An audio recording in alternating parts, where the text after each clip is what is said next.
마태복음 8장 1절에서 15절을 통해서 기도가 어떻게 발전해 나가는지 그 내용을 좀 보도록 하겠습니다. 그리고 하나님이 기뻐하시는 기도의 최고봉은 무엇인지, 어떻게 기도하는 것이 기도의 최고봉이 되는지 함께 나누겠습니다.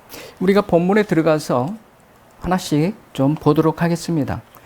1절에서 4절이 그 나병 환자의 기도가 나옵니다. 제가 아까 그 기도의 발전 과정이라고 말씀드렸죠. 여기서는 나 자신을 위한 기도입니다. 나 자신을 위한 기도가 나병 환자가 잘 보여주고 있습니다. 자신의 문제를 위해서 기도하는 장면이 기록되어 있죠. 믿음 있는 자는 기도를 하게 돼 있다. 믿음은 기도를 낳는다. 그렇다면 이 나병 환자는 예수님을 믿는 자입니다.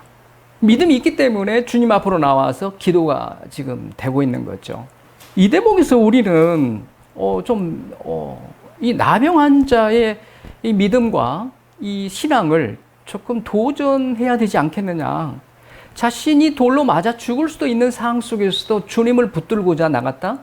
과연 우리는 이렇게 돌 맞아 죽어도 좋습니다 하고 나는 그래도 주님만 붙들고 나가기를 원합니다. 만나기를 원합니다. 라고 하면서 이 찾아가는 생활을 하고 있느냐. 너희가 진심으로 나를 찾고 찾으면 나를 만나리라. 예레미야 29장 13절에서 이야기했죠. 이와 같이 주님을 찾는 사람은 그만큼 주님을 사랑하고 사모한다는 증거입니다.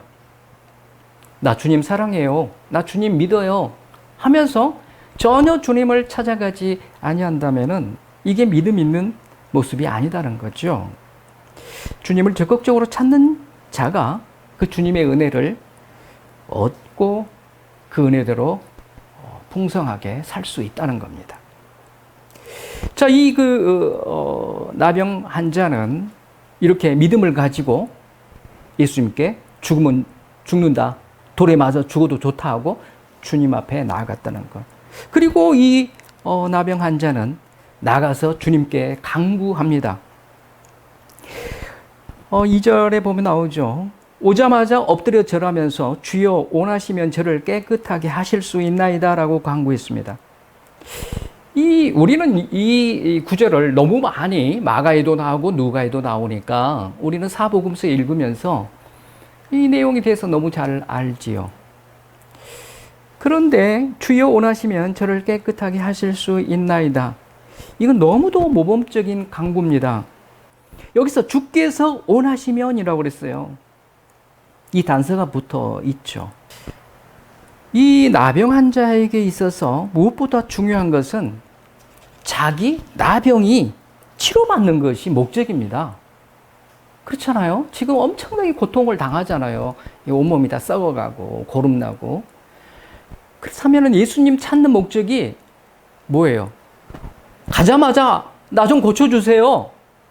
이 고침이 우선적으로 기도 제목으로 나왔어야 되는데 자신의 나병보다 예수님이 원하시면, 다시 말해서 예수님의 주권과 뜻을 구하는 기도를 하고 있다는 거예요. 놀라운 거죠. 도전하고 싶었어요. 이 나병 환자처럼 자신의 소원만 간구하지 말고 하나님의 뜻이 먼저 우리에게 이루어지기를, 그 하나님의 마음을 감동시키는 이 기도가 우리에게 절대적으로 필요하다는 생각을 하게 됩니다. 그래서 늘 우리는 겸손하게 믿음을 가지고 담대하게 예수님께 나아가서 주여 원하시면 저를 주님 발 아래 던지겠나이다. 이러한 고백이 우리 신앙 가운데, 기도 가운데 나왔으면 좋겠습니다. 이렇게 나병 환자가 하나님 앞에 너무 마음에 합한 기도를 하니까 예수님께서 답변을 하시죠. 대응을 하시죠. 응답을 하시죠. 어떻게 하시죠? 손을 대셔서 이렇게 나병 환자를 치료하시는 예수님이 나타납니다. 손을 대셔서 그냥 이렇게 살짝 됐다는 의미가 아닙니다. 이 헬라어에 보면은 만지면서 붙들었다는 거예요. 이 뜨거운 사랑으로 말씀으로도 나을지어다 해도 되는데 붙으신 이 모습을 보고 너무 감사하지 않습니까? 우리를 향해서도 예수님이 우리를 향해 이렇게 아픈 곳을 만지신다니까요. 우리 못 느끼니까 그렇지. 예수님께서 이 나병 환자를 손으로 만지셨다는 사실은 구약 그 규정에서는 뭐라고 되어 있습니까? 그 레위기 5장 3절에 보면은 이게 만지면은 내가 부정해지죠? 만진 자가. 그런데 예수님은 그것을 아시면서도 접촉하셨다는 거예요. 결국은 예수님은 여기서 이제 시사하는 바가 뭐죠? 예수님은 그를 만지심으로 부정해지신 것이 아니라 오히려 그 부정한 것을 정결케 하신 사건입니다. 그러면은 이 부정한 것을 정결케 하셨다라고 하는 것은 누가 할 수 있는 거예요? 하나님이 하실 수 있는 거예요. 예수님이 이 지금 이 땅에 오셔서 이 사역을 감당하셨다는 것은 그것을 율법을 초월해서 율법에서 말하는 그 부정함이 예수님한테 옮겨지는 게 아니라 오히려 예수님의 정결함이 그 부정함을 치료했다는 의미는 그 나병 환자한테 또 주변에 있는 모든 사람들에게 예수님의 정체성을 나타내고 있는 겁니다. 바로 내가 그리스도다, 메시아다라는 것을 그 모든 사람들에게 가르치고 있는 거예요. 그러면 이 나병 환자는 치료함을 받고 예수님을 이제 귀로만 들었는데 이제 눈으로 봤다라고 하는 욥의 고백이 나오지 않겠습니까? 단지 예수님이 오셔서 우리의 질병을 고쳐주시고 먹을 것을 허락해 주셨다. 오병이를 통해서 이 정도 수준이 아니라 나를 고쳐주신 분은 이제 나의 주, 나의 하나님이라고 이 나병 환자와 주변에 있는 사람들은 다 고백하는 신앙이 되어야 된다는 겁니다. 그래서 손을 대셔서 고쳐주셨습니다. 두 번째는 그 내가 원하노니 깨끗함을 받으라 라고 되어 있죠. 아까는 그 사랑으로 메시아를 나타냈다고 하면은 이제 이 말씀하셨죠. 깨끗함을 받으라. 이거는 이제 말씀 선포죠. 그 말씀의 권능과 권세가 있음을 나타내고 있습니다. 그런데 내가 원하노니 이때 헬라어를 보면은요. 내가 열망하고 기뻐하노니 이 말이에요. 여러분들 예수님이 오셔가지고 복음서에 보면은 예수님이 웃으시고 기뻐하시는 장면이 썩 많지 않습니다. 거의 힘들어 하셨어요. 믿음 없는 자들, 또 바리새인들, 또 공격하는 자들, 얼마나 많은 고초를 당하시면서 기뻐하지 못했는데 특이하게도 여기 보면은 예수님이 열망하고 기뻐하셨다라는 표현이 여기서 나왔다는 것은 대단한 이 나병 환자의 믿음을 보시고 기뻐하셨다는 거예요. 우리가 주님을 기쁘게 해드리기를 원합니다. 이렇게 기도 많이 하죠. 뭐 크게 할 거 없습니다. 오늘 나병 환자처럼 이렇게 주님의 그 주권과 권능을 주님의 그 마음을 움직이는 이런 기도했을 때 예수님은 천국에서 기뻐하신다는 거예요. 그런데 예수님이 병 고침을 받으라 이렇게 말씀하셨나요? 깨끗함을 받으라. 이게 굉장히 중요해요. 이는 뭐죠? 깨끗함을 받으라라고 했다는 것은 정결함과 부정함을 대립시키는 거죠. 그러면 부정함을 정결케 할 수 있는 사람은 없죠, 이 땅에. 그럼 이 말이 뭐예요? 깨끗함을 받으라라고 하는 것은 이렇게 정결함과 부정함을 구별하실 분은 하나님밖에 없다는 거예요. 그러면은 이렇게 명령함으로써 부정한 것을 깨끗하게 하시는 분이 바로 예수님이 하나님이시다. 이거를 지금 가르쳐 주고 있습니다. 지금 그 무리들 산에서 마태복음 5장에서 7장까지 산상수훈을 마치고 8장 1절에 지금 내려왔어요, 땅에. 그러면 이 무리들은 산에 있던 무리도 있을 거고 또 예수님 내려오기를 기다리고 있던 무리들이니까 어마어마한 그 많은 무리들이 거기에 지금 몰려 있습니다. 그러면은 산에 있던 무리든 이 땅에 있던 무리든 그 중에는 무슨 신앙을 가졌을까요? 예수님을 메시아로, 예수님을 하나님으로 믿지 못하고 그저 내 병이나 고쳐주시고 나 먹을 것 주시고 이렇게 따라다니는 무리가 너무 많았다는 거예요. 그런데 그 중에 나병 환자가 이렇게 주님께로 가까이 와서 이 고백을 하며 기도하니까 하나님이 너무 기뻐하시면서 보아라, 이 아들이 이와 같이 한 것을 보아라 하면서 내가 이렇게 고쳐주고 낫게 한 것은 바로 내가 메시아다. 내가 하나님이 보내신 메시아다. 내가 하나님이다. 라는 것을 지금 가르쳐 주고 있는 거예요. 예수님은 산상수훈에서 말씀을 가르쳤지만 내려오셨어도 뭘 하고 계신다? 치료, 기적을 통하여서 8장, 9장은 다 기적이에요. 그게 땅에서의 사역이잖아요. 산에서의 사역이 아니라. 그래서 이 8, 9장을 통해서 실제 그 말씀으로만 하신 게 아니라 메시아라는 것, 하나님이라는 것을 8, 9장에서 다 나타내고 있으십니다. 그래서 여기 2절과 3절을 종합해 보면은 깨끗하게 하실 수 있는 능력을 인정하는 나병 환자의 모습이 나오죠. 나병 환자 입에서도 깨끗하게 하실 수 있습니다. 그 다음에 3절에 보면은 깨끗하라 라고 명령하시죠, 예수님이. 그 다음에 또 3절에 보면은 깨끗하여 진지라. 이 깨끗해졌다라고 하는 것, 깨끗함이 3번 3중 반복되는 것을 볼 수 있어요.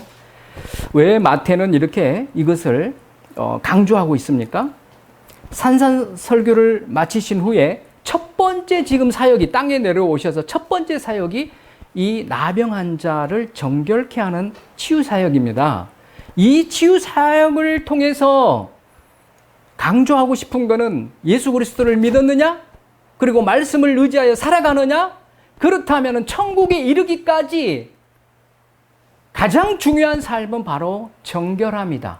거룩함이다. 성화가 되어야 된다는 것을 날마다 회개하여 깨끗해져야 된다는 것을 이 평지수훈에서 첫 번째로 가르치는 장면입니다. 자, 우리 예수 그리스도를 믿고 말씀을 의지해 살아가기도 합니다.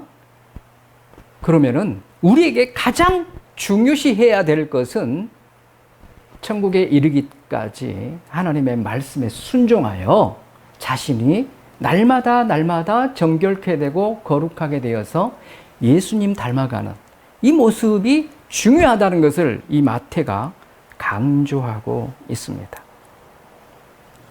자, 두 번째, 백부장을 통해서 말씀을 의지하는 중보 기도를 보겠습니다.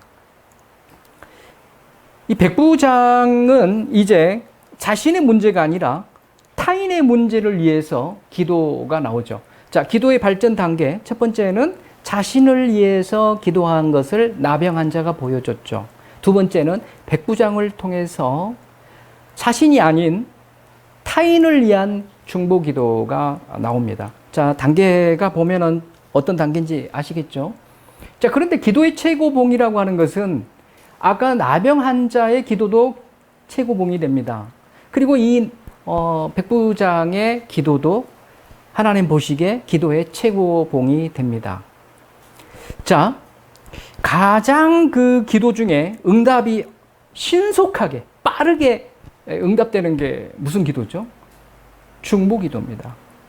아마도 여러분들은 중보 기도를 해서 많은 응답을 받으셨을 거예요. 저도 너무너무 많이 받았기 때문에 이 기도는 하나님이 가장 기뻐하시는 성도의 본분이기 때문에 본분.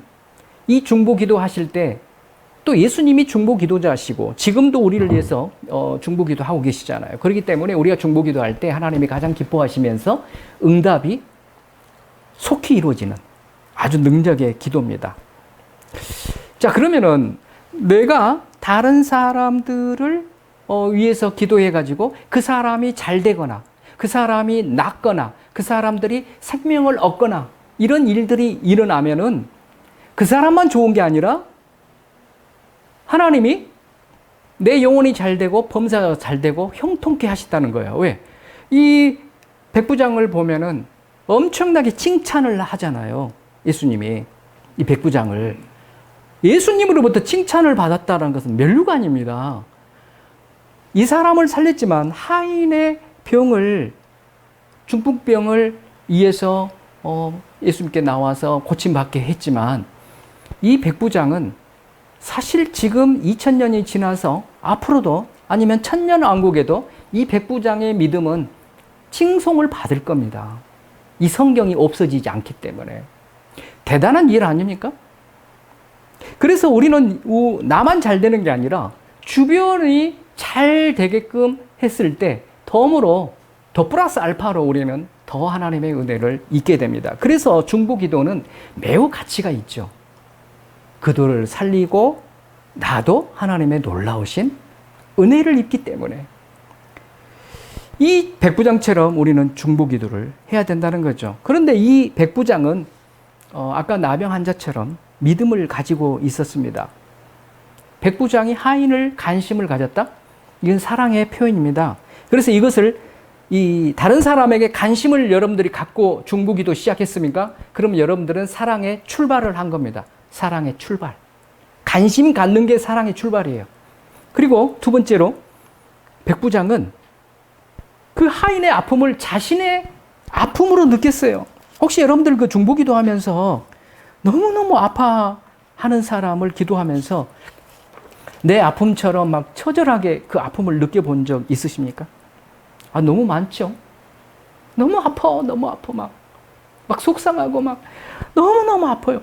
이렇게 하인의 아픔을 자기 아픔으로 괴로워했던 것, 이것이 바로 두 번째 단계로 사랑의 본질입니다. 아까는 사랑의 출발이죠, 관심이. 이 같이 기뻐해주고, 같이 슬퍼해주고 하는 것, 이게 사랑의 본질입니다. 그 다음에 세 번째가, 이렇게 관심 갖고 이제, 같이 아파해주고, 거기서 머무르지 않고, 이제 사랑을 실천해요. 실천. 지금 백부장이 실천한 건 뭐죠? 자기 힘으로는 안 되니까 중풍병이라고 하는 것을 그때 당시 의사들도 못 고치잖아요. 그러니까 내 힘으로 안 되니까 그걸 할 수 있는 예수님 앞에 찾아와서 간청을 하는 거죠. 이게 사랑 실천이에요. 이게 사랑의 완성입니다.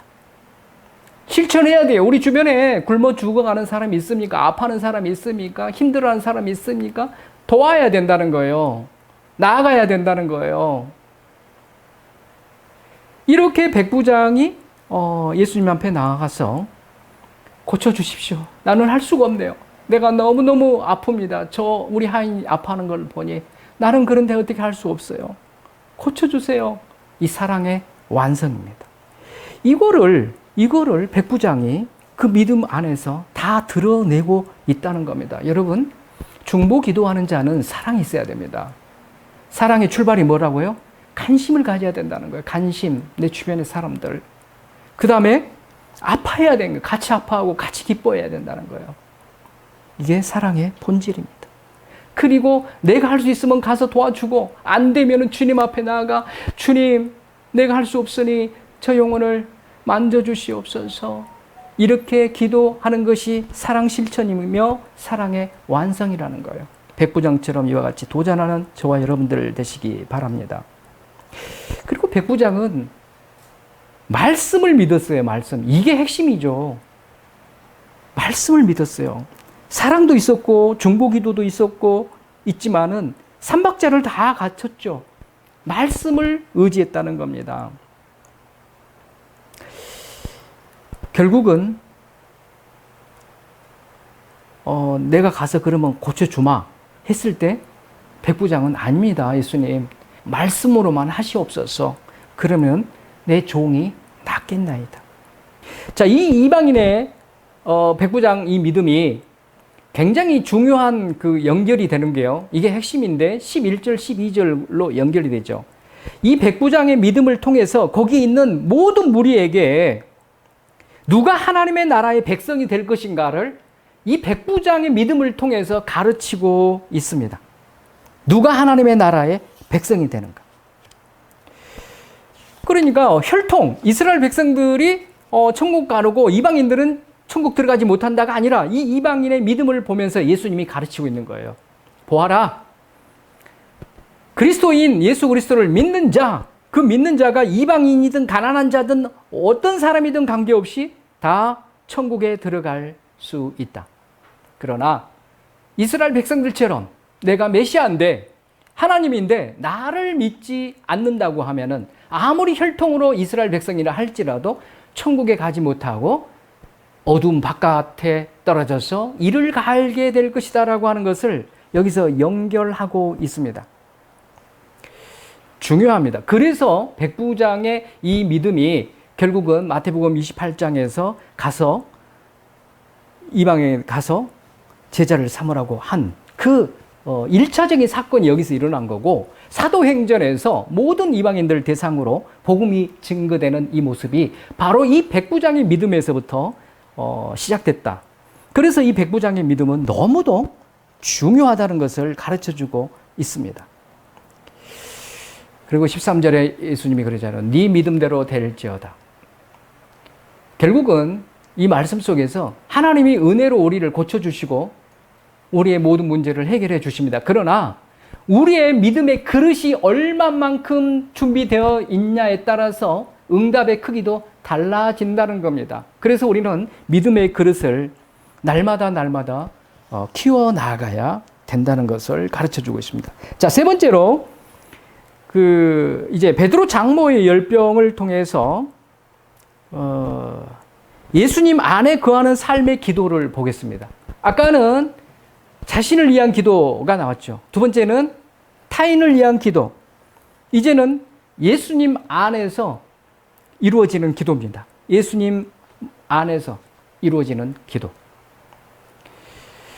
이 베드로 장모의 열병을 통해서 믿음은 순종을 낳는다. 이 장모가, 베드로의 장모가 고침을 받자마자 어떻게 합니까? 벌떡 일어나서 예수님을 섬기죠. 다시 말해서 이 모습은 간략하게 설명하면은 우리 구원받은 백성들이 구원받았습니까? 그리고 치료함을 받았고 하나님의 은혜를 입었습니까? 그러면은 반드시 뒤따라야 할 내용이 뭐다?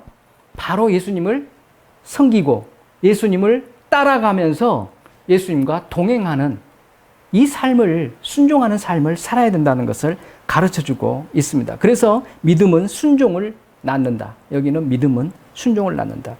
자, 예수님이 이 가버나움에 베드로의 집이 있었잖아요. 그래서 여기서 사역을 하시다가 머리 둘 곳 없는 예수님이 이 베드로 집에 가서 이렇게 가셔가지고 주무시고 머무르시는 일들이 굉장히 많았습니다. 자, 그런데 지금 예수님의 사역을 마치시고 이 베드로 집에 지금 들어왔잖아요.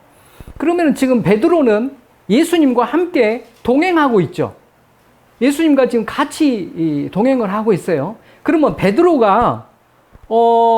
장모가 열병을 앓고 있다는 사실을 지금 모르고 있잖아요. 갈릴리 바다나 이런 데서 사역을 하고 있다가 이제 왔기 때문에.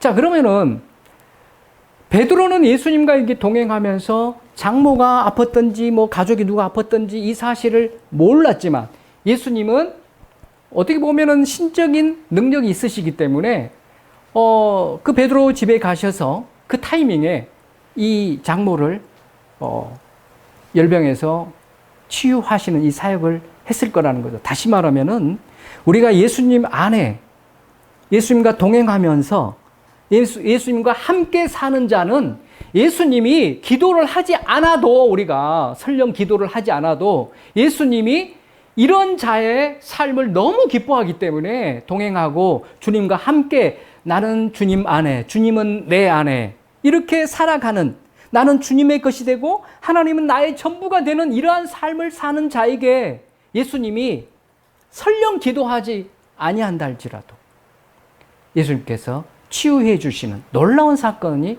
일어난다는 거죠.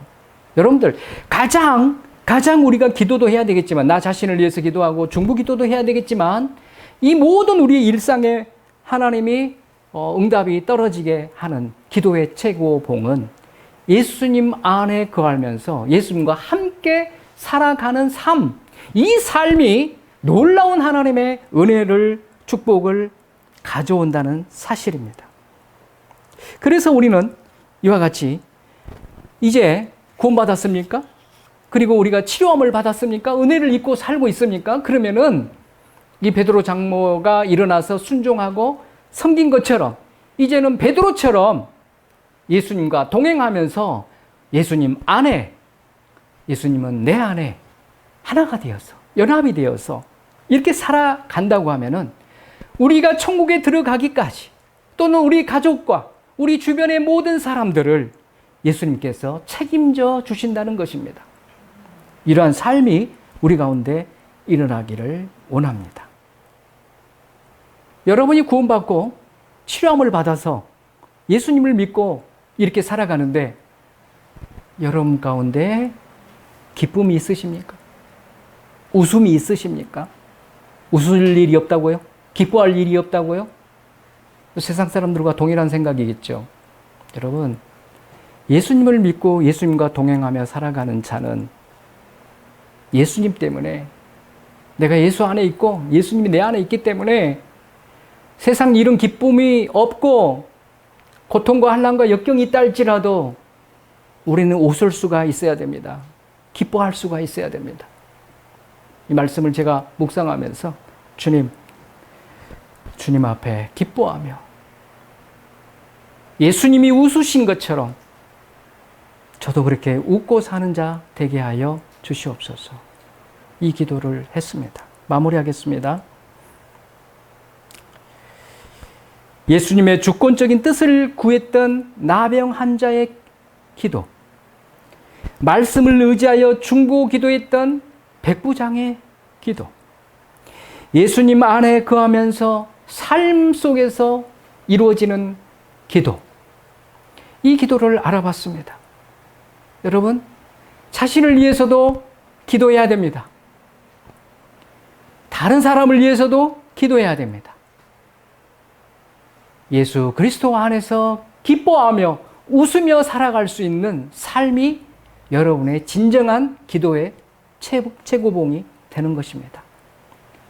기도가 무너져 있고 말씀이 무너져 있는 이 시대에 저와 여러분들이 기도가 다시 세워지고 이 기도의 발전 단계를 알아봤지만은 나를 위해서도 끊임없이 기도하고 다른 일을 위해서도 주님과 함께 기뻐하며 살아가는 이 기도의 삶을 통하여 저와 여러분들이 천국에 이르기까지 복된 인생들이 되시기를 주님의 이름으로 축원합니다.